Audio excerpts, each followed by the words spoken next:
I welcome you to this special forum on disaster legal services.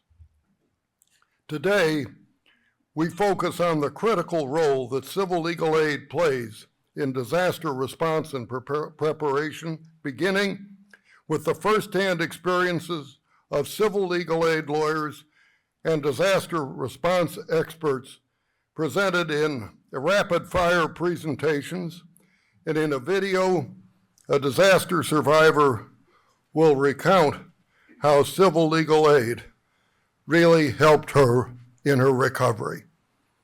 Leaders of some of LSC's outstanding Florida grantees, and I mean outstanding, we heard from them today. You are very lucky, you've got wonderful programs here, and we should recognize them with a round of applause.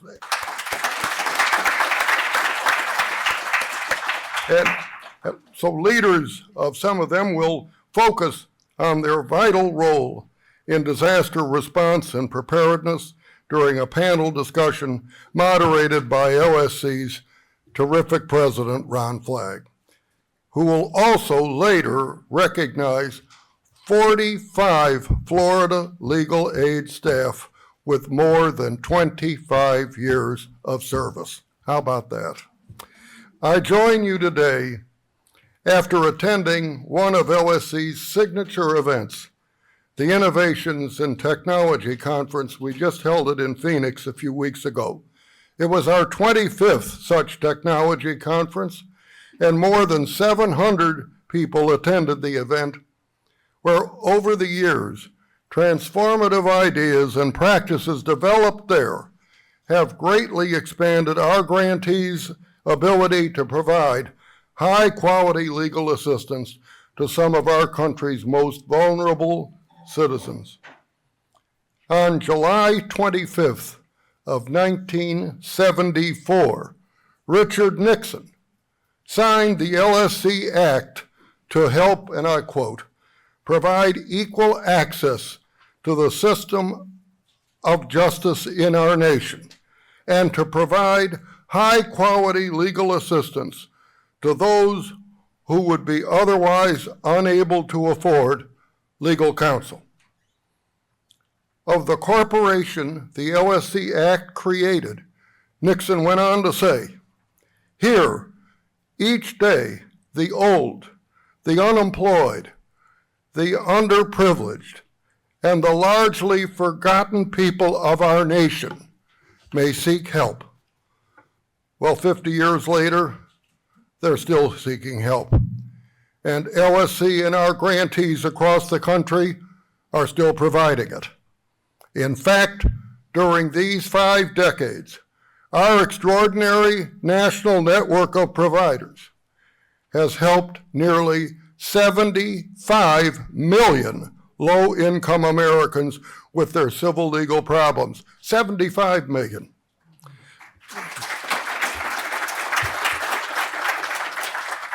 During the past decade, LSC's 7 grantees here in Florida and the 123 others with 900 offices across our country have worked to increase state funding, expand the use of kiosks, portals, justice buses, trained paraprofessionals. They've helped create easy-to-use court forms, and now they're developing ways to utilize the growing power of AI to hopefully greatly increase the number of folks our grantees will be able to assist.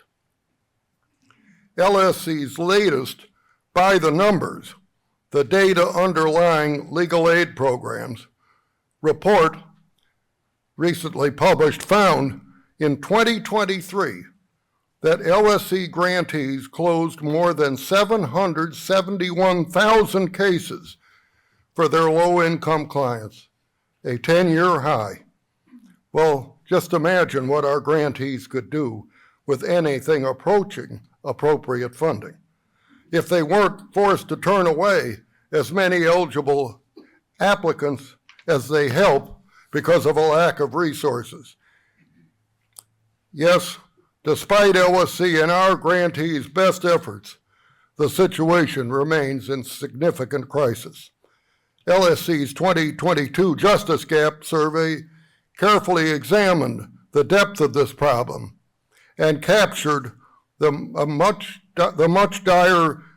dire situation in a single statistic. Low-income Americans did not receive any or enough legal help for 92% of their civil legal problems. When you consider that study found that with 74% of those low-income households, they experienced at least one civil legal problem a year, 39% of them suffered 5 or more. Well, you understand the magnitude of the challenge. And 30 years ago, Congress appropriated $400 million for LSC. So although we appreciate that for fiscal year 2024, Congress maintained LSC's funding at $560 million, clearly much more is needed to close this significant justice gap after many years of underfunding. And that's why our bipartisan LSC board voted unanimously in July to request from Congress $2.1 billion for LSC's fiscal year 2026 budget.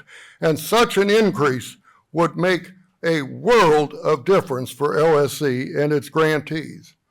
Well, support for LSC and adequate funding for civil legal aid is not a partisan issue, as Florida Republican Representative Laurel Lee observed at an LSC event 2 years ago, and I quote her, "I'm very proud to be in a bipartisan group of members of Congress who have come out and expressed how important it is that we continue to support LSC and that we continue to support the people in our communities who are in need of legal services," unquote. Well, access to justice, it's not a political initiative.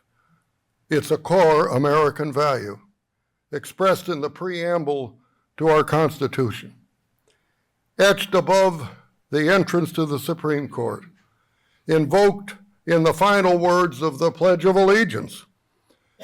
And as former U.S. Attorney General and longtime Florida State Attorney Janet Reno observed, justice is not a luxury to be enjoyed by only a few. It is a right that belongs to all. Well, it's our civic duty as citizens, our professional duty as officers of the court, to recognize this transcendent right and make it fully realized for all Americans.